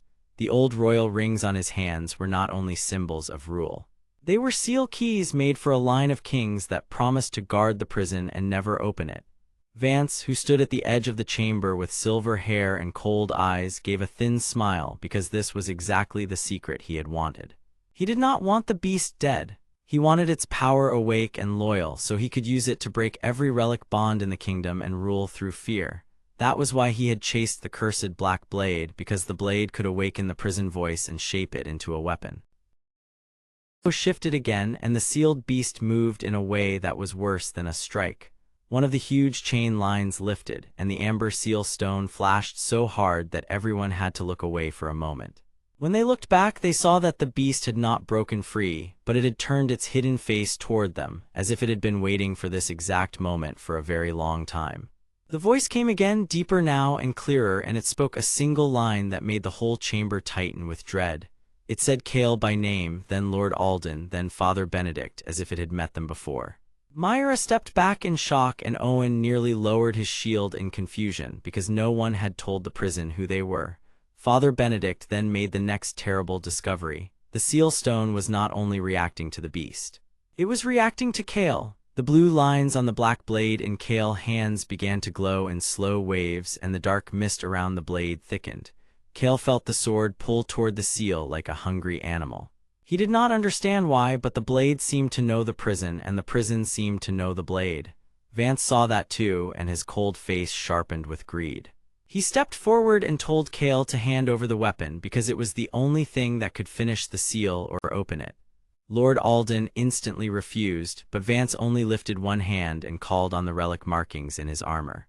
Red light spread across the chamber walls, and the bones in the fortress arches groaned as if the entire place had woken up angry. It was fast, ugly, and full of fear rather than glory. Vance did not attack with wild force. He struck with careful control, using relic power to shake the amber glow and weaken the seal stone. Myra moved first, darting along the broken steps of the underway of echoes to reach a side pillar, where she cut loose a hanging chain and slowed the red surge for one brief second. Tess fired into the relic markers on Vance's shoulder plate, and while her arrow did not break his armor, it forced him to turn and gave Owen time to crash forward with his shield. Owen was broad and stubborn, and he fought like a man protecting his own home, not like a hero in a story. His chipped shield slammed Vance back one step, then another, even though the black armor held firm. Lord Alden reached the seal stone and pressed one royal ring against a cracked line in the floor. The amber light answered him because the old builders had hidden the king line into the seal itself. Father Benedict spoke a short prayer in a steady voice, not to destroy the prison, but to calm it long enough for the others to think. Kael stayed still in the center of the storm because the cursed blade had become so cold that his fingers almost hurt around it. Then the voice from below spoke once more, and this time it was a revelation. It said that it had never been the jailer. It had been the lock. The kingdom had not sealed a monster beneath the Capitol. It had sealed an ancient watcher that held back something worse, something buried even deeper, and if the watcher was forced awake in the wrong way, the true danger would rise with it. Kael felt that truth strike him like a blow, because it meant every fear they had carried was only part of the real danger. After that, because now everyone understood why the prison had resisted being opened and why the voice had seemed almost human. The beast below was not pleading for freedom in the simple way they had assumed. It was warning them, and it had chosen Kael because the cursed blade carried the same old seal mark used by the first builders. Father Benedict, breathing hard, finally said what he had feared from the start. Kael was never meant to become a weapon. He was meant to become a key, but a key could open a door or close one, depending on the hand that used it. That was the twist hidden in the old records, and it explained why the blade had awakened in Kael's hands instead of Vance's hands. The cursed black blade had been made to answer only a person willing to carry burden without hunger for power. Vance had chased strength, so the blade rejected him. Kael had carried pain, doubt, and duty, and that made him the one the seal recognized. Vance heard enough to understand that his plan had failed, and his face darkened with rage. He pushed one final burst of red relic power into the chamber, and the seal stone split across one corner with a sharp crack. The amber light dimmed, then flared again, and the whole fortress trembled under the pressure. Lord Alden shouted for everyone to hold position. Myra grabbed Father Benedict back from the edge. Owen braced himself against a falling slab, and Tess dragged a wounded support line clear of the path. Kael felt the blade heat in his hands, and the blue glow lines burned brighter than before.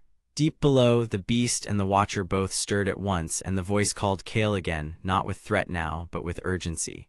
It told him to come closer, to listen, and to choose before the seal made the choice for him.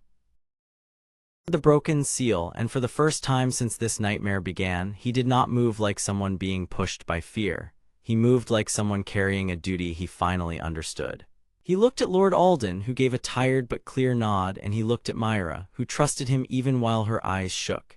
He looked at Father Benedict, who had guided them through half-built lies and half-buried truth, and he looked at Owen and Tess, who had already decided to stand beside him until the end of this danger. Then Kael raised the cursed blade and angled it toward the crack in the seal stone, not to cut it open, but to bind it shut. The dark mist rose from the blade in thin threads, and the blue lines spread through his hands like living fire.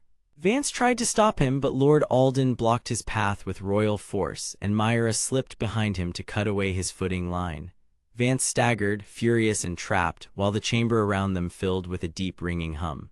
Kael pressed the blade down, and the seal answered. The amber light and blue glow met in one hard burst, and the crack in the stone stopped widening. For one breath, the prison held steady again. Yet from far below, past the chains, past the watcher, and deeper than the old prison should have reached, a second sound rose through the dark. It was low, vast, and far too awake. Father Benedict went pale, because he knew at once that the voice below had not been the final danger. It had only been the first warning. Kael stood frozen with the blade in place, while the whole underground fortress listened to that far deeper sound, and the next part of the story waited just beyond the shaking stone. The underground fortress trembled like a living thing, and every stone seemed to breathe in fear. Long black walls stretched around the hidden chamber, while amber seal light flickered across cracked floor slabs and broken pillars. Kael still stood near the seal stone, his black blade buried deep enough to hold the pressure of the seal, and the faint blue lines along the blade glowed like a cold pulse in the dark. Lord Alden, a weary noble man with gray hair and a strong frame, watched the chamber with tight eyes and a face that had seen too many hard choices. Father Benedict, the calm old priest with white hair and round glasses, looked pale now, because he had heard the second sound rise from below and knew it was not a random noise. It was a voice, it was awake. It meant the prison had never been empty. Myra, the brown-haired scout with sharp eyes and a hood pulled low, moved first. She kept one hand on the wall and one hand near her short blade, while her alert gaze searched the dark for any new crack or hidden doorway. She cared about speed, survival, and the people beside her, because she had spent her life running through danger and reading trouble before it struck. Owen, the broad soldier with dark hair and damaged guard armor, stepped beside her with his chipped shield raised, ready to hold the line if the floor split open or if something climbed out of the dark. Tess, the red-haired archer with a determined stare, stayed back near a pillar with her bow in hand and her quiver ready, because she knew long-range shots would matter if anything moved through the shadows. Vance stood apart from them all, thin and tall in black armor marked with sharp red relic symbols, his silver hair falling over cold eyes that never showed mercy. He had come here for a reason that now felt clear to everyone. He wanted to break the seal, take control of the power below, and use it to force the kingdom into his hands. That motive made him more dangerous than a wild beast because he understood the prison and chose to harm it anyway. Kael felt the cursed blade shiver in his grip. He was a young man with black hair, pale skin, and steady gray eyes, wearing a dark royal coat and a torn red sash that had followed him through too many fights. He had carried the blade because it seemed like the only weapon that could answer the ancient force below, yet now he understood the blade was not just helping him. It was reacting. It was listening. The blue glow along the metal brightened and a thin mist clung to the edge as the second voice rolled up through the stone again, deeper than before, vast enough to shake dust from the ceiling. Father Benedict swallowed hard and spoke in a low voice because he did not want the chamber to hear fear inside his own words. He said that the sound below was not the beast itself, but the power that kept the beast asleep. That made the danger worse. If the voice below woke fully, the seal would not simply crack. It would fail in stages, and the old prison would lose the control that had held it for ages. The truth hit them one piece at a time. Father Benedict revealed that the first builders had not made the prison to hide a monster from the kingdom alone. They had built it to trap a guardian and a hunger at the same time, because the thing below was too large, too old, and too tied to the land to be destroyed by normal means. The royal line had promised to protect the seal, but later kings had hidden the deeper truth from the people. They feared panic, and they feared losing their right to rule if the people learned that the crown rested above a sleeping giant. Worse, some rulers had used the seal as a private weapon, leaking cursed relic energy during the blood-red eclipse to strengthen their own grip on power. That was why Vance could reach the chamber now. The eclipse had made the relic markings stronger, and the old magic in his armor could press against the seal like a hammer against glass. Then the chamber changed. The amber light around the seal stone pulsed once, then dimmed, then flared again in a sharp warning. The hairline cracks in the ancient stone lengthened, and a deep rumble rolled through the underground path behind them. From the broken steps of the underway of echoes, a line of dust rushed forward like a gray wave. Owen turned fast and planted his shield, while Tess lifted her bow and aimed toward the passage. Myra stepped toward Kael, her face set with a hard calm, and she said they had only moments before the chamber either sealed shut again or opened wider than anyone could stop. Lord Alden finally moved, and when he did, everyone saw the weight of his old royal rings on his hand. He had worn them not as decoration, but as keys. His family line had been given the duty to control the seal, and now he was the only one there who could turn the old lock in the right way. His tired face showed pain, because he understood that the crown had hidden the truth from him too. He had spent his life serving a kingdom that had given him only part of the story. Kael looked at Lord Alden, then at the blade, then at the crack in the seal stone, and at last he made the choice that changed the whole chamber. He pulled the cursed sword a finger wider from the stone, just enough to let its blue light spill across the runes without losing control of the seal. At the same time, Lord Alden raised his hand and pressed his royal rings against the ancient marks carved around the stone edge. The relic responded at once. A low click rang out through the chamber, and old lines of amber light raced across the floor in a circle. For one brief moment, hope rose in the room. It seemed that the seal might hold. It seemed that the first builders had left one final path for the rightful line to use. But then Vance laughed, soft and cold, and stepped forward with his relic markings burning brighter across his black armor. He said the old line was too weak, too afraid, and too slow. He said the prison needed more force, and he drove both palms toward the stone with terrible purpose. The clash that followed was not loud like a battlefield. It was deeper, harsher, and stranger, because it happened inside the seal itself. Blue light from Kael and amber light from the stone collided against the red pulse from Vance, and the whole chamber shook as if three great hands were pulling the same door in different directions. Myra grabbed Owen and pulled him back before a falling shard hit his shoulder. Tess loosed an arrow toward Vance, but the black armor turned the shot aside with a burst of red sparks. Father Benedict hurried to the side of the chamber and spread open a scroll case, reading old seal words under his breath as fast as he could. He was not a fighter, but he knew the language of locks, warnings, and sacred duty, and those words gave the chamber one more breath of stability. Still, the voice below answered again, and this time it was clearer than before. It was not a beastly roar. It was speech, deep and urgent, speaking through the stone as if the prison itself had become a mouth. The voice said in a calm and heavy tone that the seal was failing because the wrong heir had come to rule it. Everyone froze. Lord Alden stared at the floor. Kael stared at the glowing stone. Myra and Tess both looked toward Father Benedict, waiting for sense to follow the shock. Father Benedict realized the meaning first, and his face changed as understanding struck him. The voice below was not only a trapped force. It was the Watcher, the ancient presence bound beneath the prison, and it had been guarding the true lock for centuries. The startling truth was simple and terrible. The beast below was not the only prisoner.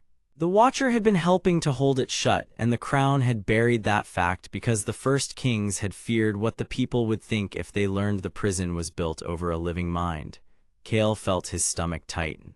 He had thought the blade was the key, but now he saw it was only one part of a far larger lock. The real danger was that if Vance forced the seal open at the wrong time, the prison would not simply break. It would wake everything inside at once. Vance, furious that his push had not fully broken the seal, stepped closer and raised one hand again. The red relic marks across his armor glowed like hot cracks in dark metal. He wanted the power below because he believed only force could save the kingdom from chaos, and he believed the crown had become too weak to guide anyone. In his mind, control justified every risk. That belief made him cruel, but it also made him predictable. He would press harder until the prison cracked or until the chamber fell apart around him. Kael saw that truth in Vance and understood another truth about himself. He had spent too long reacting to cursed power instead of choosing how to use it. He had let the blade lead him into fear. Now he had to decide who he wanted to be when the dark pushed back. He planted his feet, tightened both hands around the cursed blade, and spoke the first honest words he had said since entering the fortress. He said he would not let fear decide the kingdom. He would not let greed decide it either. Then he looked at Lord Alden and asked for the full truth, not just the parts the crown had allowed.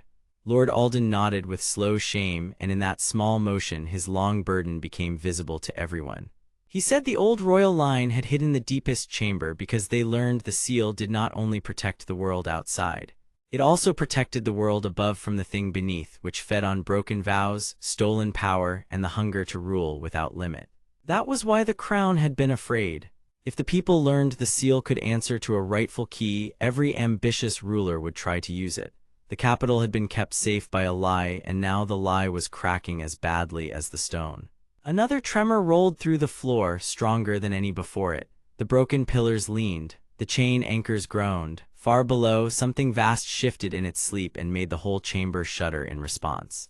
Kael looked at Myra, Owen, Tess, Father Benedict, and Lord Alden, and he saw that each of them was ready in a different way.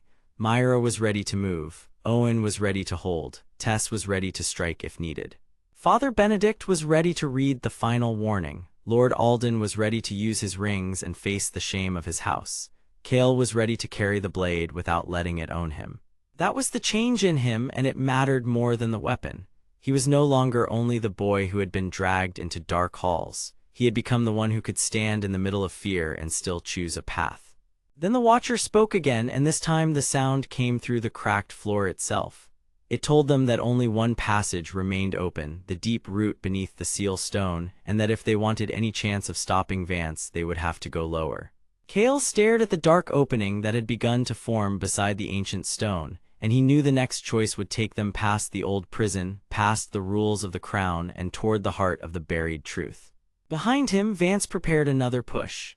Above them, the blood-red eclipse pressed its shadow over the kingdom, and below, in the dark that had finally become awake, the hidden way waited for the next step, while the whole fortress held its breath and the story moved even deeper into the underground night. The hidden path opened wider beneath the fortress, and cold air rolled out like a warning. Kael stood first, with black hair wet from stone mist, his gray eyes fixed ahead while the cursed black blade hummed in his hand. Lord Alden followed close behind, his gray hair dim in the red light, while Myra, Owen, Tess, and Father Benedict gathered near the seal stone and braced for whatever waited below. They all knew the truth now. If Vance reached the prison first, he would use the buried beast to tear open the kingdom and rule through fear. The underway of echoes stretched forward in broken steps and old rune lines, leading them past chained walls and into a vast underground chamber. Amber seal light flickered across cracked black slabs, and the voice of the Watcher came softly through the stone, calm but urgent. It told them the first builders had hidden the beast, not to punish it alone, but to stop the crown from using its power. Lord Alden stopped when he heard that, because the royal rings on his hands were not just symbols. They were seal keys made by his own line to guard a truth the crown had buried. For the first time, he understood why his family had stayed silent for so long. Behind them, the chamber shook as Vance forced through the opening with his relic markings blazing red. He wanted the beast because he believed power was the only way to end weakness, and the eclipse gave his curse more strength. He stepped into the chamber with a cold smile, but Kael turned to meet him, and the black blade answered with blue mist. The clash was fierce, yet brief, because Father Benedict spoke the oldest words of the seal, and Myra and Tess held Vance back long enough for Owen to drive him from the stone edge. Then Kael placed the blade into the seal stone instead of striking it, and the Watcher revealed the final truth.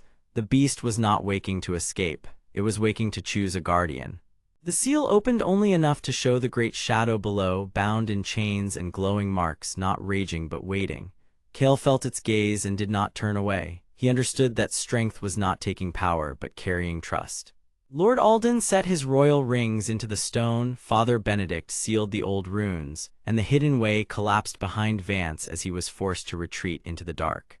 By the time the eclipse began to fade, the fortress was safe, the buried truth was no longer lost, and Kael had changed from a fighter into a keeper of the seal.